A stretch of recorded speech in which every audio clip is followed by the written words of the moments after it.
Who's that coming down the track? Who's that coming down the track? It's a mean machine in red and black. Mean machine in red and black. Ain't nothing finer in the land. Ain't nothing finer in the land. Than a drunk, obnoxious Georgia man. Than a drunk, obnoxious Georgia man. Go, go! Go, go!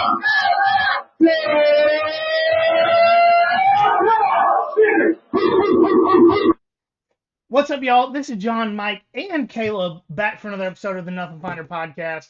We are really excited to bring tonight the biggest, baddest, boldest off-season hot takes we could think of for this episode with the three of us.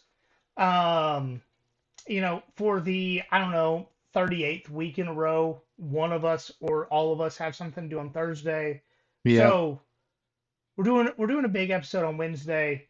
We may, and by we I mean I may split it into two, depending on how long it takes to get through. We'll see. I don't know. We don't know. We're just kind of going off the vibes here.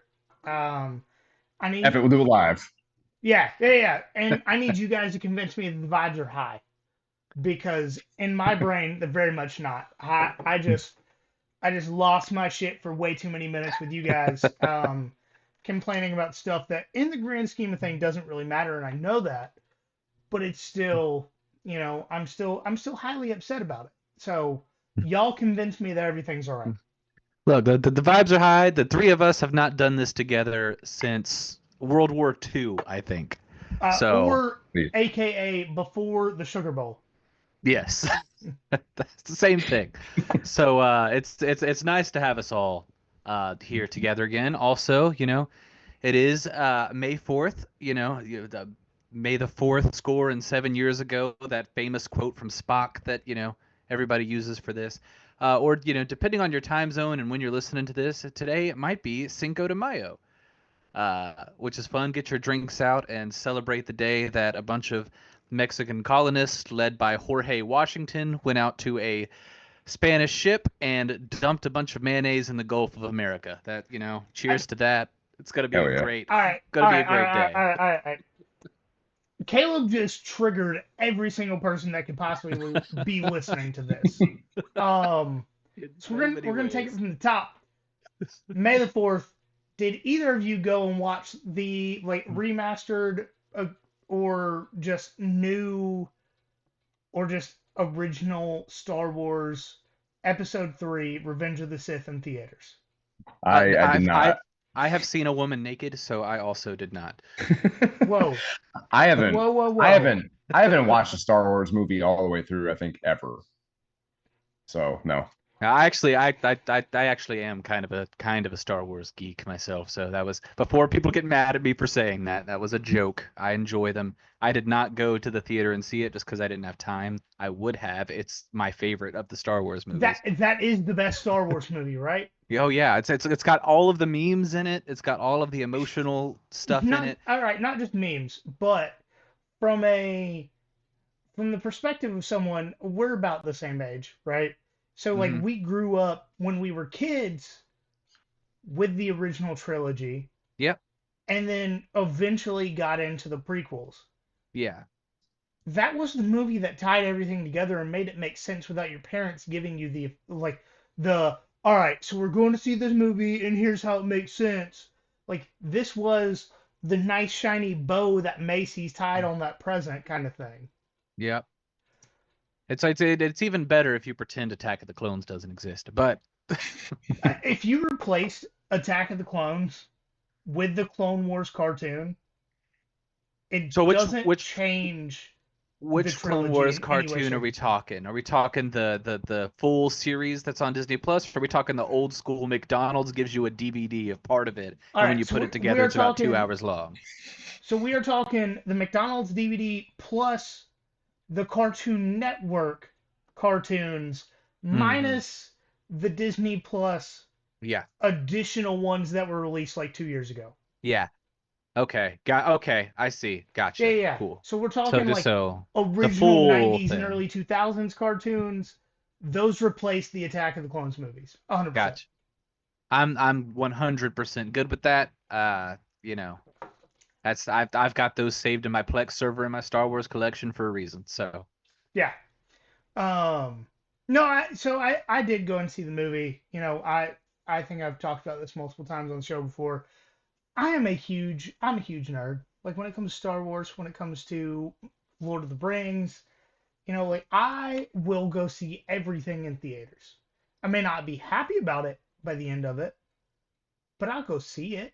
Like I did a full episode a couple years ago about every SEC program as a Marvel movie. You know, big nerd. But at the same time, I'll agree when something's dumb. Was it dumb to re-release episode 3? Absolutely. Did I go watch it again as an adult at the movie theater? Absolutely. Do I live in the ghetto where the entire theater cheered when Anakin killed younglings? I was about to ask Absolutely. that question if that happened, because apparently it's been happening everywhere. I was one of the like 3 people in the theater that didn't lose it when he started killing younglings. Not to derail this, but the kid who actually had the line in that movie apparently did an interview recently talking about that scene, and he said apparently they what they told the kids was that this was where, they're outnumbered by the clones, but Anakin shows up and he's gonna save the day. And So they're full going shot. into this. Yeah, they're going into this fully expecting like Anakin's gonna do some cool thing to save them. And the reason he flinches at the lightsaber ignite is because after he says his line, Hayden Christensen does this little at him and made him jump just out of nowhere and acted like he was messing with him. The behind the scenes of the Star Wars movies, at least the prequels, are just as good, if not better, than the movies. Oh yeah. The Because clip where Samuel L. Jackson's like, I want to have a purple lightsaber, George Lucas is just like, yeah, you're Samuel L. Jackson. and not only that, but you have Ewan McGregor, who through a decade of making Star Wars movies never quits making noises because he's just as big of a nerd as the rest of us. Love it. I love it. Yeah. Where are we at? I think we're still talking about how our weeks were. It might be time to get into these hot takes. Yeah, no, it's been a long one for me at least. I think I talked about it on Thursday. I don't even remember recording mostly on Thursday. Wait, I don't think either of Recorded us do. Thursday? I don't. it was the Thursday before, right? Because it was the Thursday before, and then No, it was a Sunday, because I had back-to-back disc golf tournaments. Walked in the door, recorded a podcast, and then we were supposed to record the day that Kelsey turned 30. Right? Yeah, I think so. Yeah, Okay. that sounds Yep. correct. That's why I don't remember recording the last episode. Well, there's recorded some other back-to-back reasons stuff. why. There's some other reasons why you don't remember recording, as do I. But yes. No. I recorded back-to-back episodes after spending the entire day from 6:30 to 7:30 with the man that supplies me with moonshine. Hell yeah. Just being entirely honest with y'all, I don't remember recording that. If it sucked, I apologize. We will do better as long as I don't get drunk for free. The freeze just lost. Damn. Yeah. The best beer is free beer. Second best is cold. I will do whatever it takes. But no, so Thursday, my wife, who is really one of the driving forces behind this podcast. I don't know if y'all know it, let alone the people that listen. I don't know technology well enough to make sure that I'm continually paying for Zoom and Canva, and I don't know when the different watch parties and all that are. So she's kind of the driving force behind that. She's the one that makes the shirts, makes the koozies, makes the stickers, orders the stickers when we can't make them, and it's her birthday last week. So I and she got a little sideways for the better part of the last 4 days. Um, so shout out Kelsey. She's in there keeping the rest of the household straight while I'm continuing to get sideways. So, There you go. yeah. but we're getting into way too early hot takes for the 2025 season. It feels wrong to say that out loud. And the way we're doing this is it's really anything, right? Like as long as we didn't say it for post 2024 hot takes a couple of months ago, way too early post spring hot takes for the 2025 season. Three of us are getting into it right here, right now. I know I didn't say anything all that crazy, so I'm hoping y'all did. I've got one that's gonna make some people angry if I haven't already done that. I love it. All right, so let's go ahead and roll right into it. We're starting with Mike for 2025. Way too early hot takes. What is your first hot take for 2025? All right, so I don't know how hot of a take it actually is. Maybe because he's a freshman, and you think about all the guys that transferred into the program. But Georgia's most impactful newcomer, throwing the freshman transfers, all that in one kind of thing there, will be defensive lineman Elijah Griffin out of Savannah Christian. Pretty much losing every starter on the defensive line. Georgia needs guys to step up. With all that experience gone. He's been compared to guys like Devontae Wyatt, and Jalen Carter, who I think he's probably closest to, just build and everything. Showed out during the All-America game, had a really good spring by all accounts, and I'm excited for him. I think we haven't had a disruptor in the last couple years there. Like probably in the interior defensive line, we'll see how that goes, but he's got to stay healthy and get after it. So I'm excited to see Elijah do well in Athens for the next 3 years, but especially this coming year, we need him. Yeah, there's a couple of dudes who are new that I feel like are gonna just immediately step in and be, no disrespect to the guys we had last year, but be an improvement in terms of the havoc that they can create. Some of that development will need to be there, but I'm with you. And one thing that I really like about what you said, you are very close to someone who coached Elijah Griffin through middle school, high school, got him, kind of steered him in the direction of the University of Georgia over the last decade or so. So you know how to compare his game, and I really like the way that you put it between Devontae Wyatt and Jalen Carter because Yeah. From what I've seen, he does have the size of Devontae Wyatt with the athleticism of Jalen Carter. And that's not to say he's as athletic as Jalen Carter because no one that size ever has been or ever will be. Right. But to be the size that he is and still athletic is extremely important moving into the next phase of the Georgia front seven. And by all accounts, he's like a really, really good kid too. So like he doesn't have the mean streak necessarily that Jalen Carter has. That's something that he has to learn from my understanding. But I mean, I have full faith that he'll be able to do that. I want to make so many inappropriate comments that I will refrain from making. Probably for the best. Yep. All right. So my first take is primarily coming from a place of anger, if I'm being honest. I had a conversation this week where somebody called Kirby Smart the most overrated head coach in college football. And, that people's opinions don't normally bother me. But this guy was a Texas Longhorns fan. Which means that according to him, his team is so bad that the most overrated coach in college football beat them twice, once in their own home stadium and once without their starting quarterback for a half. So, my next take might be a little spicy and based on that, and I am partly saying it just to make that guy cry, but I do actually believe this is coming. Texas Longhorns are missing the college football playoff in 2025. Ooh. Wow. I'm completely serious. Wow.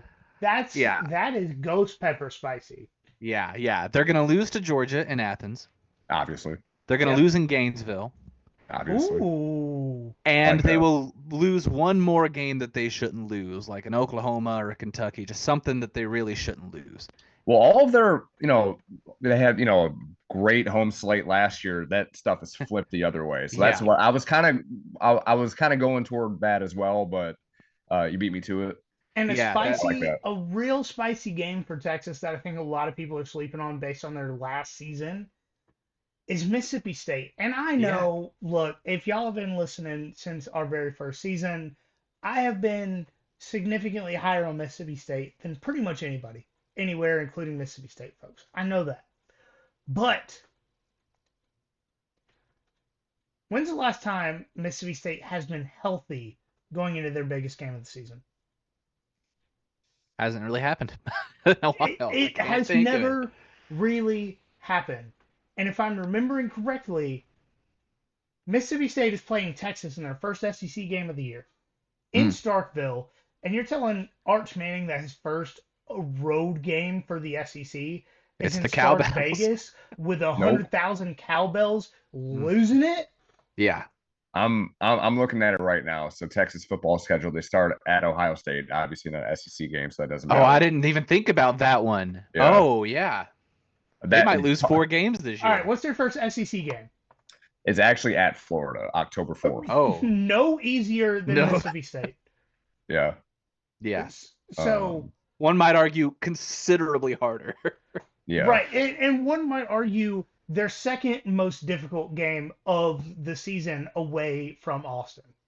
Yeah. Mm-hmm. Like Texas got a welcome to the SEC, like light little tap on the rear, like, hey, good game, guys. And then this time that tap on the rear turned into a fist with no lube and said, hey guys, welcome to the league. Yep. Yeah, So, they gotta go to to Ohio State, to Florida, to Kentucky, to Mississippi State, to Georgia, of course, and then actually Georgia's the last road game. So all right, so they have 2 arguably easy road games this season. And I say arguably because the team that has won more SEC titles than any other team in the SEC since 2017 has had a tough time in Lexington. yeah. Just point blank period. So like Georgia's had a hard time in Lexington. And Texas has to go there. That's going to be their biggest game of the year in Lexington. They're going to show up. yeah. No one has done well in Athens in quite some time. Yeah. It's been a minute. They have to go to Athens. And then they have to also go to Starkville. And I know objectively Mississippi State sucks. I understand that. Mississippi State sucked without 70% of their offense last year. Mm-hmm. And they still performed well offensively. So I'm not going to say Mississippi State upsets Texas in Austin. But I will say it's a lot more difficult of a game with a guy who's relatively new to starting road games in the SEC at quarterback. Yeah. So, in conclusion, Shadur Sanders with better weapons and a better attitude will not be winning the games that count. He has better weapons or better attitude yet. Well, that's true. We don't know that right now. Right. I would just guess that he has a better attitude. I have yet to see Arch Manning push someone down who's a volunteer on the football field. That's true. It's a solid argument. Not on the field enough. We haven't seen it yet. Yeah. I will say the most satisfying thing for me of the NFL draft was watching Shadur fall and telling everyone that story that I talked to, and then them proceeding to look up that video and then give me the look of, yes, he should not have gone this high. Yeah.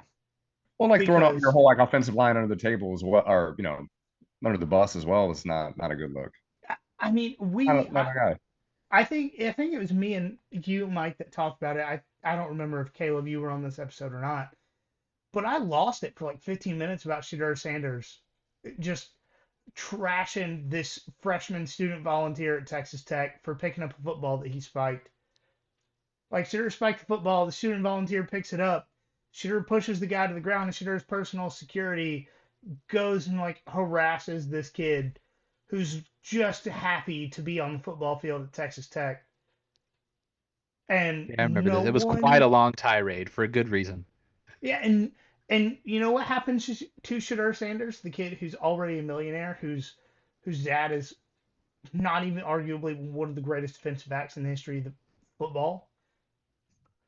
Nothing. He's the only player in the history of college football who's private security. He's the only player in the history of college football who can assault a student volunteer on the sideline. And he's the only player in the history of college football who can, the day before the draft, talk about how he's going #1 overall and slip further than full-on alcoholic and drug addict Johnny Manziel. Yeah. Yeah, he almost had to go back to Colorado with a different jersey number because his was retired. Like, you can't make this stuff up. Yeah, and you cannot convince me that was not because of his attitude. Because if you're just talking about slap a piece of tape over his mouth, Shedeur Sanders, he's great.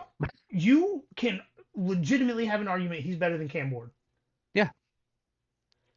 The problem is you take that tape off, and Cam Ward shuts up and plays football, and Shedeur never shuts up and never plays football. Yep. All right. I've gone on way too many tirades. All right. It was my turn. Yes, it is. Yes, it was. All right, y'all. I'm sorry. I'm a little angry today. But I'm gonna get into it. All right. So for my first hot take of the season, Indiana is in the playoff conversation at the end of the year, while Penn State is not. Ooh. Yes. I know a lot of people, especially a lot of people that, adjacently occasionally pay attention to the Big Ten, are big fans of Penn State. And I know Penn State fans, obviously, full on Sandusky, the Penn State locker room. But anyone that objectively follows the Big Ten realizes that Penn State kind of sucks right now. So they lost Abdul Carter, who objectively one of the best defense players in college football last year. I don't think that's much of an argument. But the problem with Penn State, they didn't improve at wide receiver. They did not improve at quarterback. They did not improve in the secondary. They did not improve in wide receiver. They did not improve on the offensive line. They did not improve on the defensive line. They maintained at running back. Penn State maintained at running back and got significantly worse everywhere else, if we're being entirely honest with each other. And the biggest reason that I say they decreased in talent at quarterback is because when Penn State sucked last year, which was in a third to a half of their games, they brought Bo Pribula into the game to kickstart the offense. Big Dog's in Mizzou now. Yep. They got worse significantly everywhere. But Indiana got transfers in every single position that they struggled in. Offensive line, defensive line, wide receiver, running back. And most importantly, Indiana misses Ohio State and Michigan, while Penn State once again plays Ohio State in their regular season. I think we are talking about the Indiana Hoosiers towards the end of November, while Penn State has 3 losses, minimum. Well, Penn State, don't they have like a #1 overall quarterback that people are projecting?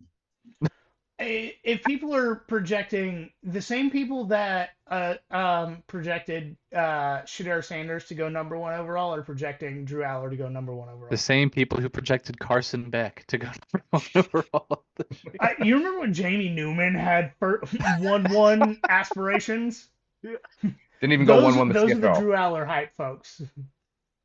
Oh man. It's just because he's big. Yeah. I mean, we're all on the same page. None of us see it. Drew Aller's one of those guys that if he went to, and I truly mean this, if Drew Aller went to wherever the hell Lincoln Riley coached, or even Ohio State, or he went and played for Kalen DeBoer, or he went and played for Dan Lanning. Like these coaches that can take older quarterbacks and turn them into legitimate draft picks who help their NFL teams. Which I don't think we can really argue any of those guys that I named as college coaches have players that don't help their NFL teams. Mm-hmm. I think Drew Aller would be drafted higher. I think it would be better thought of. Because we were having these exact same conversations about Bo Nix before his last season of college football. Yep. Yeah. And then suddenly he gets in an offense that actually emphasizes getting the ball to the playmakers, getting it out quick, letting him do what he's best at. And then a year later, we're talking about Bo Nix being the second best rookie quarterback in the NFL and potentially, making a deep playoff run should he get a little bit more help. Yeah. Yeah. Yep. Meanwhile, Drew Aller is still sitting there under James Franklin wondering, when do I get to win significant football games? Not gonna have a The answer is you don't because you're at Penn State. Yeah, never. The answer is very easily never. All right. Let's get into Mike's second pick of the night. All right, so kind of going down the Kalb route here, and you a little bit for the last one, just trying to be a hater for a little bit. Trashing somebody. Let's Yeah. keep it going. Love it. I love it. Hurt people. We're bringing them down to make ourselves feel better. Florida State is back to missing bowl games consistently. So something they have not been back to since the 80s. Yeah. Yeah. About that. They had a little run, and I feel like they had a tiny run in the 2010s. But So Florida State, so I gauge a lot of this off of how long I've been alive. I have never been alive to watch the University of Georgia not make a bowl game. Mm-hmm. Fun fact. The University of Georgia has always made a bowl game in my entire life. Beyond that, it was Virginia Tech. And then beyond that was Florida State. And that was it. Mm-hmm. Everyone else had not made a bowl game between then. So it was at least 93 the last time Florida State did not consistently make a bowl game. For sure. So, I mean, and yeah, I think what was after Jameis, it kind of went sideways for a bit until Norvell did okay a couple years ago and then went kind of right back to the toilet stuff. But I do think they're back to that. They did bring in Tommy Castellanos, and I know I'm saying it wrong. Not the better Castellanos, but yeah, there's no accent over the double L's. It's Castellanos. According to the people in Boston that for sure pronounce everything correctly. Definitely, yeah. Yeah. But he got benched at BC last season. BC, not great. I think they made a bowl game, but not traditionally a great program by any means. But he got benched there. FSU brought him in to be their savior. Just kind of looking at their schedule. Well, I think he beat them, so. Yeah, right. I believe he scored all of one time to beat them, but he did beat them. He did.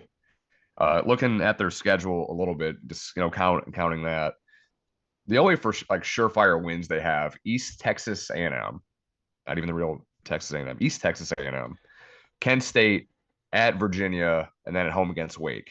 I wouldn't call at Virginia a guarantee either, because for some reason when they're in Charlottesville, crazy things happen at least a couple times a year. Crazy things do happen in Charlottesville. Let's not take it that way, please. I'll leave that there. Anyway, losses open the season against Bama, Miami, Pitt, at Stanford, at Clemson, Virginia Tech at home, NC State, at Florida State. You mean at Florida? Or at Florida, I'm sorry. They would find a way to lose to themselves, though. That is they lost the Florida spring State game. Thing to do. Lost the spring game as far as the bye week. They're already out. They're out of the bye week. Yeah, counted as an L. Yeah, 4-8 at best this year, and I feel great saying that. I don't know what the season over under is. Florida State is I believe they owe upwards of $75 million to fire the head coach. Mm. You I know, think that's how much they have to pay him to not work. the AI overview for Florida State's win total, their over under. Just take a guess. What do you think it is? I said 4 wins. I'd give it. Vegas probably has them at 7.5. All right, what does Vegas have and what does the AI have? Vegas, solid 6.5. I think Caleb and I are real close on that. Mm-hmm. Mm-hmm. I think AI disregards the east part of the Texas A&M, and That's probably disregards true. the state part of Kent, and so I think AI has them going 2-10. So we're just saying the over under again the AI overview says is 9.5. I don't think that's Oh right. my gosh! Yeah, Yo! like ain't no way. Wow. I'm gonna look at this a little bit further because there's no way. It's talking about Nope. Florida, not Florida State. Sports Illustrated says that a FanDuel Sportsbook had him at 7.5, which is still too high. I think Yeah. 5.5 is a. That's a solid one. Yeah, like you make money if your team makes the bowl game, and that's what you get. Right, that's what Florida State fans should be happy with right now. Yeah. All right. Absolutely. Yep. If you guys, as the listeners, think we should get a Florida State journalist on to convince us that Florida State is not just a poverty, like food stamp program, let us know. Because I would love to hear someone attempt to convince us that Florida State is not a food stamp program. You know what? We did have someone on our podcast. Father came on before last season and told us how crazy we were and haters that we were about. All right. Look who was right. We're not gonna hate. We're not gonna hate on Connor like that because conventional wisdom with Big J journalists said that Florida State was good. Well, that's the problem though, is listening to Big J journalists. They're wrong. It is way more often than they're right. But I understand why Connor would do that. Yeah. But we were under the impression that Florida State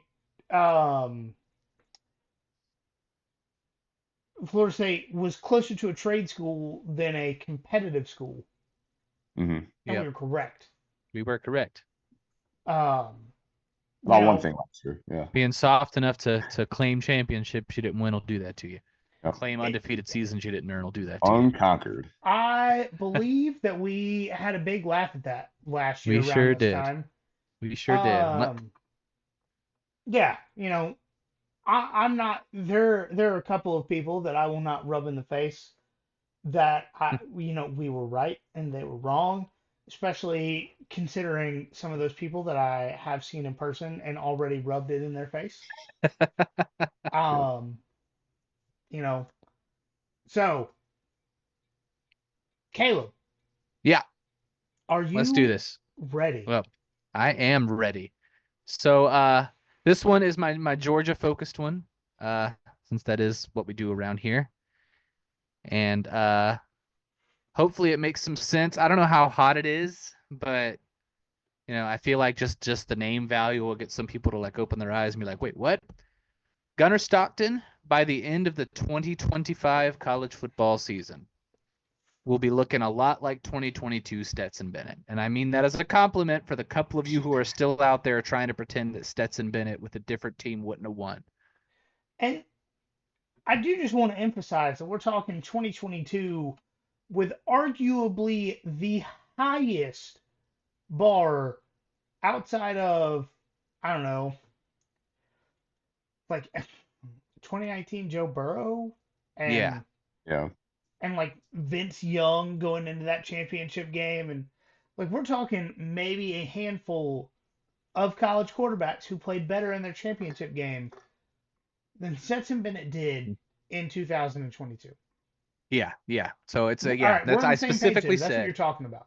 Yes, that's exactly what I'm talking Okay. about. That level, like not he doesn't start there. I think he ends the season there.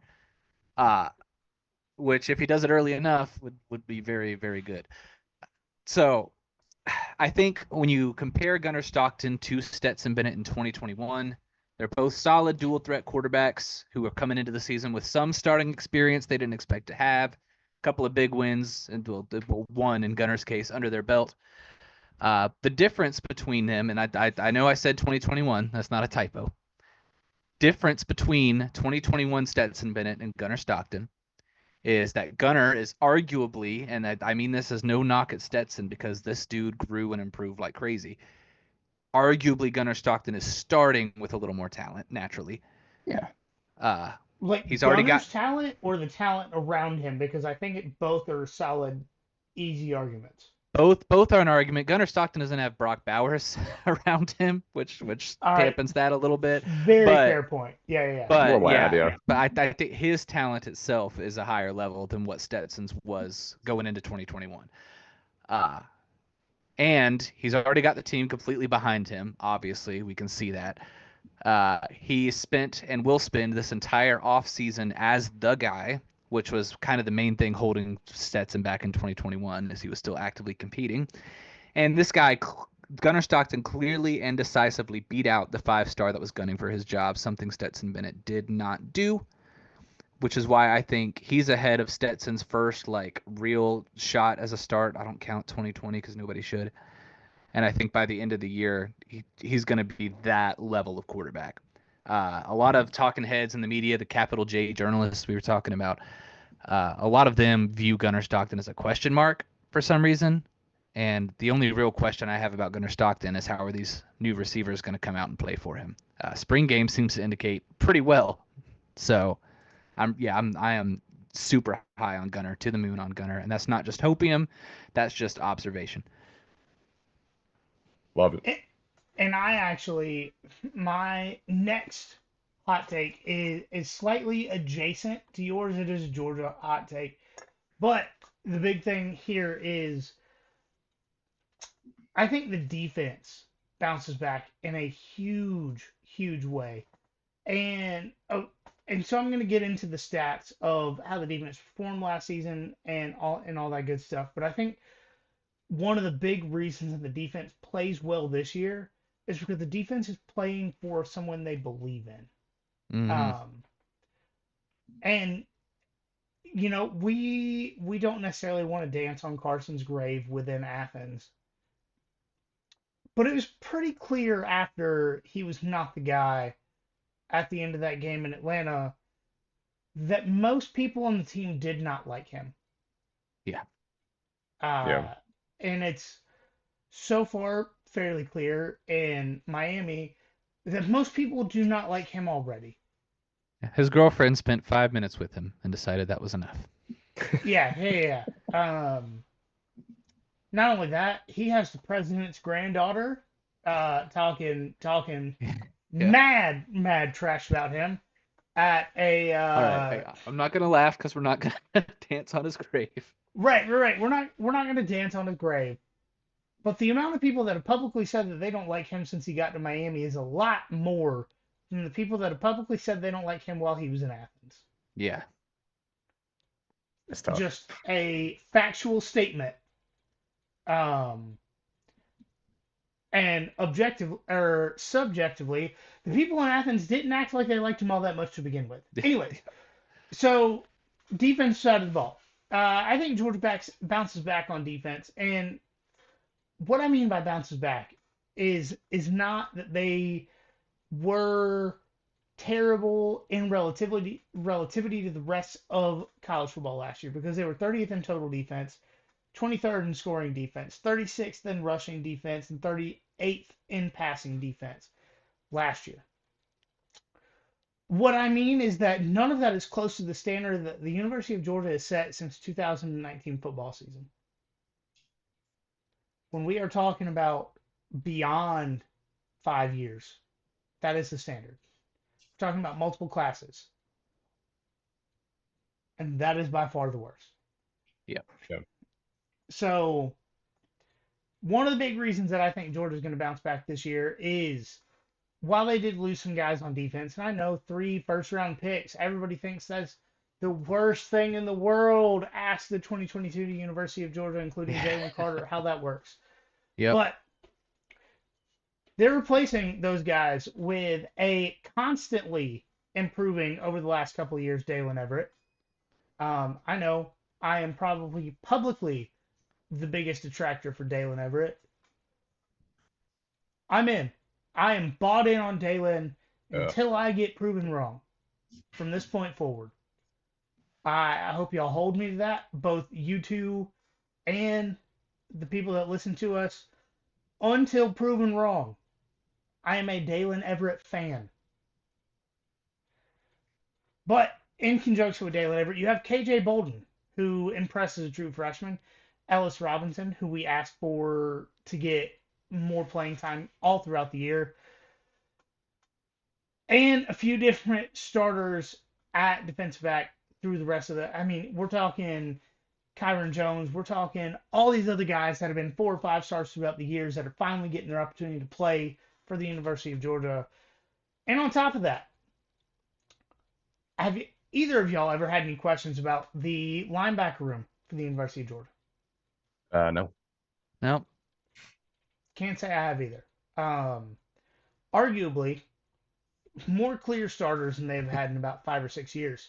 Yeah. At the inside and outside position because of the experience that these guys have. We're talking C.J. Allen, Dalen Everett. Somebody just hit a home run on the Braves, is why I paused right there. C.J. Allen, Raylan Wilson. I don't know what I said before that. Something about Dalen Everett again, I think, but it's okay. We forgive you. Nope. 100% meant to say Raylan Wilson. I apologize, Raylan. That's all you, big dog. You got it. Yeah. He follows me on Instagram, and I appreciate it. Yes. There you go. Chris Cole, a number of guys at the inside position, a number of guys at the outside position. And it's not like there's no depth, and that's why we know who the starters are, because they've got great guys underneath them too. Right. Yeah. The issue is that there are so many guys that should be starters. You don't know who the starters will be. Mm-hmm. It's a great problem to have. Yeah. It is. It is. But as far as the defensive line goes, a big issue last year was you had your Tremel Walthour and your Nazir Stackhouse, and there's another guy, Warren Brinson. Yeah. Like, you had your big physical uglies on the middle of that defensive line. No offense, guys. It's a compliment. It's a compliment. It is a term of endearment for linemen. But the problem is, while you had Nazir Stackhouse, one of our favorite guys, for the show, you didn't have someone healthy next to him that had the athleticism of a Jalen Carter to make up for the physicality of a Nazir Stackhouse. Yeah. Well, this year we make up for that. Starting the season healthy with Joseph Jonah Ajonye, Christian Miller, who was talked about as being a potential draft pick this year.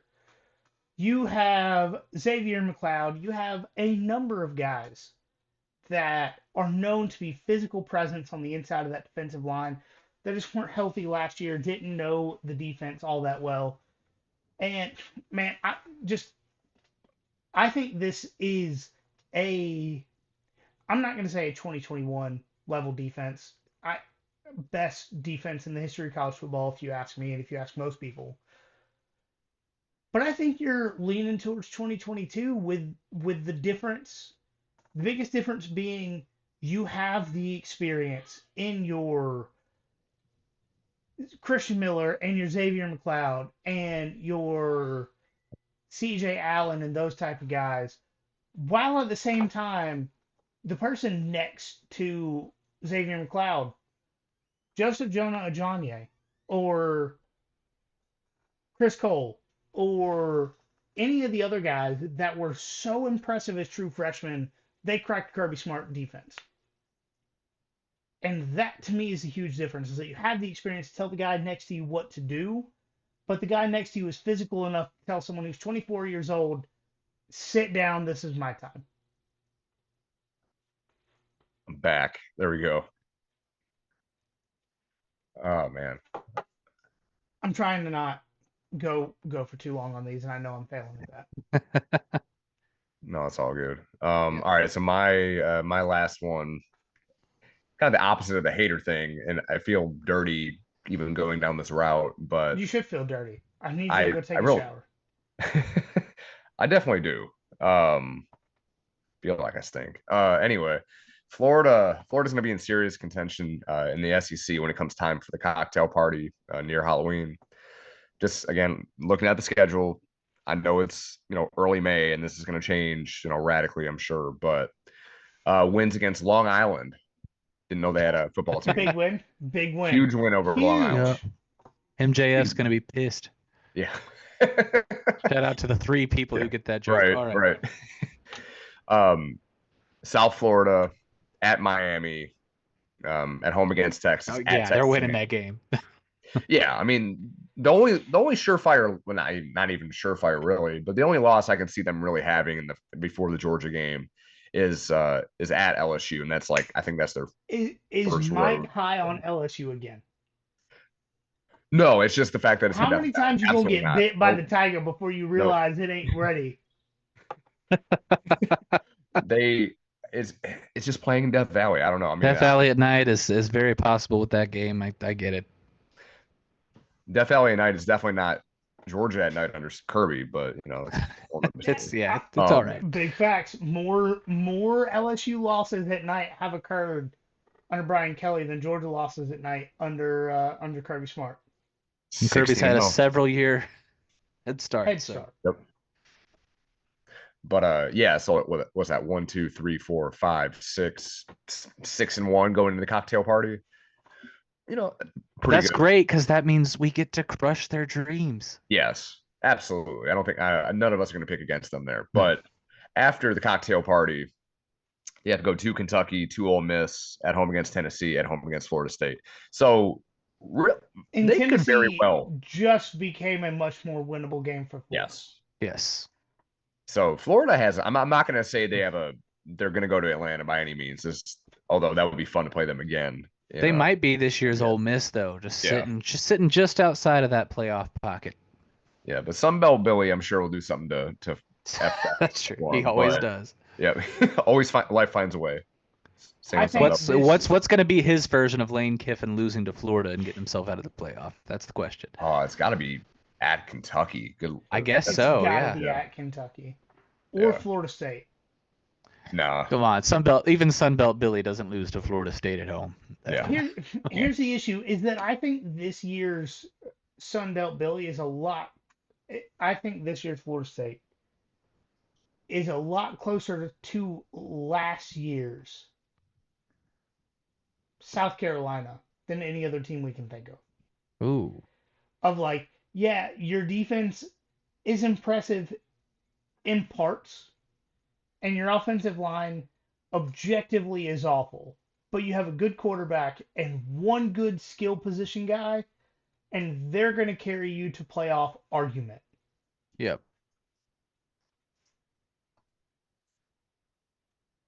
And I think that's pretty much it. So I will say real quick, CBS Sports has the Florida over/under at 6.5. Oh, take the over.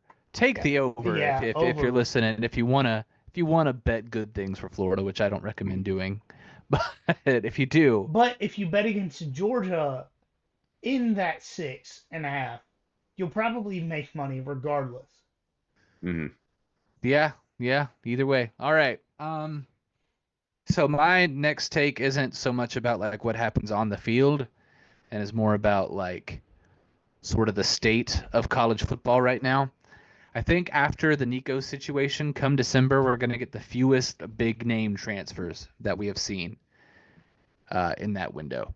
I think that you'll still get the guys who are transferring for more playing time or to try their luck at a bigger school. But I think Nico was the first domino falling in the whole go to the highest bidder era of NIL that we've seen. It's not going to totally collapse. You're going to get some, but I think that number is going to come down. And I thought the regulation might even be on its way in those terms. But even if not, I just think there are going to be more guys who take a second look and say, well, maybe I shouldn't just sit here demanding money I might not be worth. It's funny. He kind of started this era. Like he was the first like recruit that was like openly like he Yeah. knew how much money he was getting, and then on the other side of that coin, he might be the reason why we get the regulations, things like that. Yeah. That hilarious. Couldn't happen to a better program. And I know I typed this out at some point, but I think I may have talked about this on the last podcast we recorded. The fact that we are going to look back in history at Tennessee positively for the start for and this, end of this era of NIL is absolutely wild. Mm-hmm. But I'll be honest, man, the fact that Tennessee had the balls to poke their neck out and not just give Nico $8 million, but also say, "Hey, dude, you kind of sucked. We're not paying you anymore. We're not giving you more." Hey, shout out Carson Beck for getting the bag at Miami, because I think that was probably the reason why Nico was like, if this motherfucker can get $4.5 million, surely I can. You know what? Carson Beck, even while a quarterback at Miami that none of us like, still helping the University of Georgia. Yeah, damn good dog, Carson Beck. That helps the argument significantly. Yeah, it does. Yeah. The same reason you could give it to Jaden Rashada just because he sued Florida. Like, yep. If you want to be a DGD, you don't have to play well for Georgia. Just hurt our rivals in some way. Our rivals. Mm. That would be like if Jamie Newman transferred from Alabama to Georgia. Yeah. Like, we don't need you to help us. We need you to hurt them. Yeah, well, it'd be like if Jamie Newman transferred from Georgia to Alabama, but then like sat out broke 2 weeks before Texas's the season kneecaps and completely or something. destroyed their quarterback room and threw off their entire season. Yeah, exactly. Like, oh, well, wow, that's wild. It hurts your team. You know what? If we didn't have Jamie Newman, screw us over there, we would have never would have got Stetson. That's true. Yeah, we never would have found our way to him. Jamie Newman, DG. Yeah. I wonder if Jamie Newman and Stetson ever have barbecues. Like if you ever watch like the QB1 documentary and you've seen Jamie's family, they don't. Like, objectively, they don't. But like I would love to be a fly on the wall in like a private dinner between Stetson and Jamie Newman. Yeah. Yeah. Like, so funny how I got drafted, a no longer drinking Stetson Bennett and Jamie Newman. Yes. Good morning, America, Stetson Bennett. Yeah. Like a just drained a bottle of Pappy 23 like Stetson Bennett and Jamie Newman, who could have been that quarterback on that morning. It's tough. Wild to think about. It is. All right, so we are on my last hot take for this episode. And I'm kind of going a little bit out there, but not really. I'm going to the Big 12, where America's Conference. We're getting a little wild within America's Conference. This is probably going to hurt Mike in the soul a little bit. I think Mike's Texas Tech Red Raiders and the Iowa State Cyclones are the two teams that are fighting for supremacy in the Big 12 this year. And disgusting. I know. Not the Mormons. Yeah, no. I know. And this is a lot for anyone that's listened to the show for a while. Mike hates Texas Tech. I am way too fan of the Super Soakers.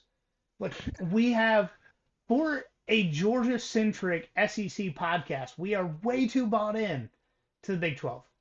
Yeah. But it's a fun conference.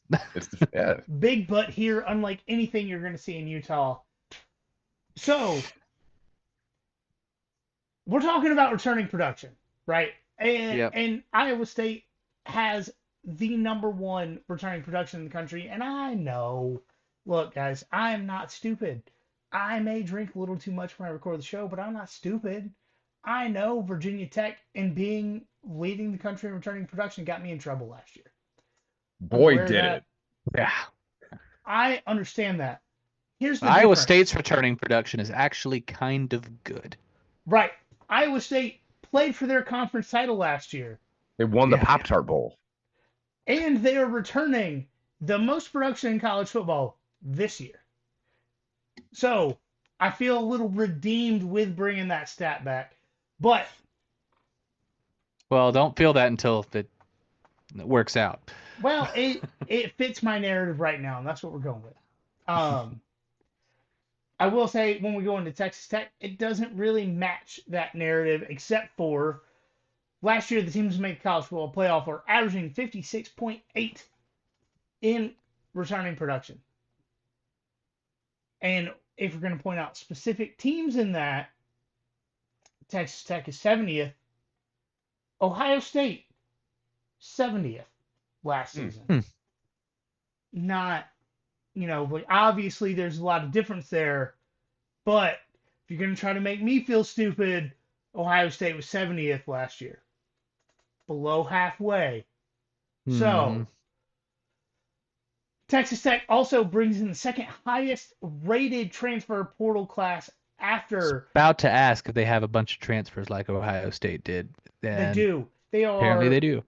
70th in the country in returning production, second in the country in transfer portal class, only behind LSU. And when I say only behind, as far as 247 goes, they are 0.05 points behind LSU overall. Wow. So significant. And they've improved offensive line, defensive line, the entire defense in general, but also wide receivers, running backs. They've bolstered their team literally everywhere out of the transfer portal.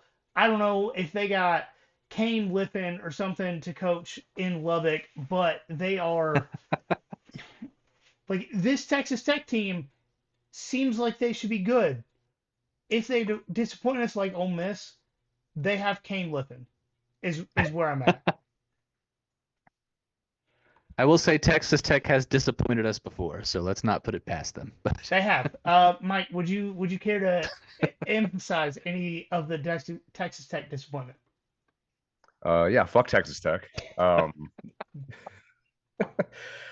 mean, y'all knew that was coming.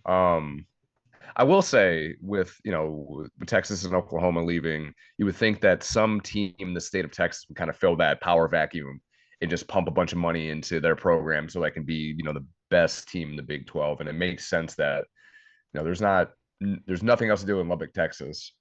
It should either be them or Baylor, honestly. Every year that brings in the best transfer class in the conference. But I'm not gonna let them bite me. I hope they lose every game.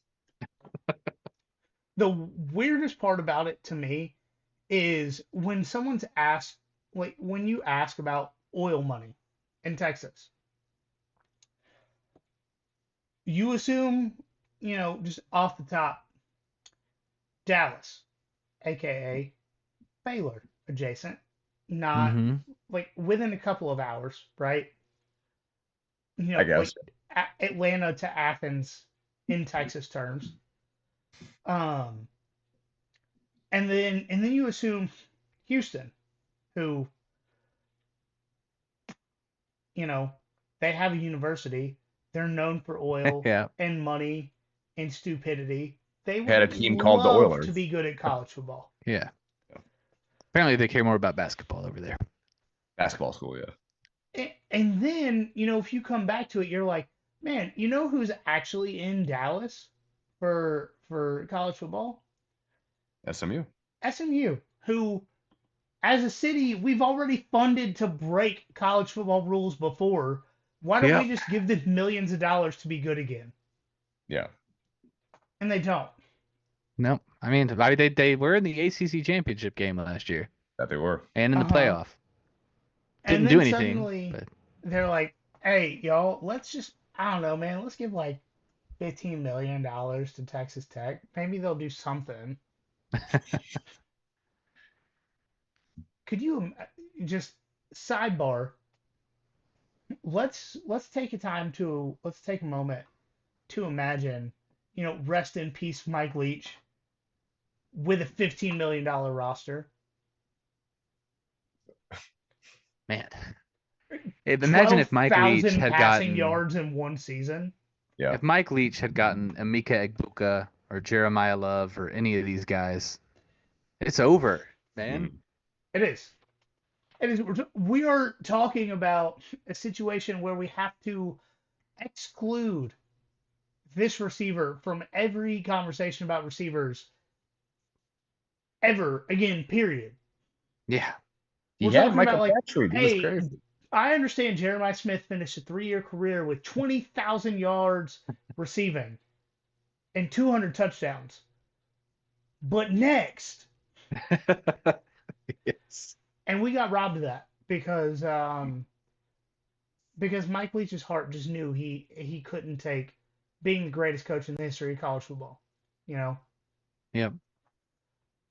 But do y'all have anything else you want to talk about? I know I've gone on shout way out too many tangents and just kind of rolled through it tonight, but baseball swept Mizzou yeah, it was kept them from getting their we were first all SEC win. we were all on the verge of a panic attack if they didn't. Yeah. you can't be the first team to lose to a team that's 0-21 in conference. And Yeah. they damn sure tried today. And the other day too, yeah. Yeah. No, it's I will say the rest of the season it is important for Georgia baseball. I want to say I don't remember who the midweek is, but they definitely have a series at Bama next week, and then at